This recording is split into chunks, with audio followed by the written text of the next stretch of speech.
how the U.S. politics, whether or not, serve its economy. As an American, I can say emphatically, the U.S. government is making itself look like a fool. And this Kabuki dance repeatedly, year after year, is something that has to be resolved, and yet they don't resolve it. So I would say that this continued debate and the tensions involved with the debate have gotten to the point where the U.S. image, I think, has deteriorated tremendously around the world. I know that many of the international investors that we talk to at the Milken Institute in our conferences all shake their heads and say, why do we go through this year after year? And unfortunately, as an American, the only excuse I can give is that the political science elements dominate the economics. And political science says no minority party will ever give up the right to use the debt ceiling as political leverage. And that's unfortunately the state of U.S. politics right now. The American government is making itself look very foolish in the eyes of not just U.S. citizens, but also international investors. Why is it that U.S.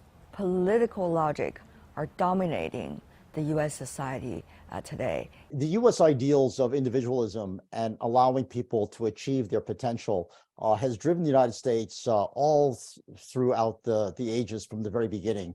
But I think in the last several years, whether it's the rise of the state or rise of regulatory aspects, or the need to feel like you have to address minority problems, has extended the role of the state into other aspects of society.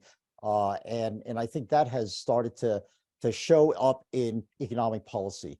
The mission creep of the U.S. government is in part of the political science behind why it is that economic policies now seem to be less effective, and economic policies in the United States seem to be not able to address even a simple problem like paying for the legislation that you had already put in place, paying for the bills that you already spent your money on.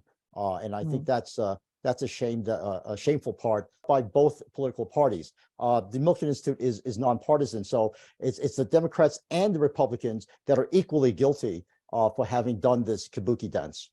As time goes by, and also, back then, if you look at the international reserve currency structure, right? So even though the U.S. is still taking a lion's share of the reserve, but other currencies, other alternative currencies are on the rise. For example, the Chinese RMB is taking about 3% international reserve, and also in the international transaction is taking about 10% from zero 10 years ago.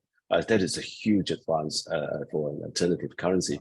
So I think that's one of the reasons why people think that after so many years of not being able to resolve the situation, then we may want to look at other alternatives. So it's not about at this moment, at this juncture, it's not about replacing the U.S. dollar's hegemony. It's about a rising new alternative currency that has proven itself in the past 10 years.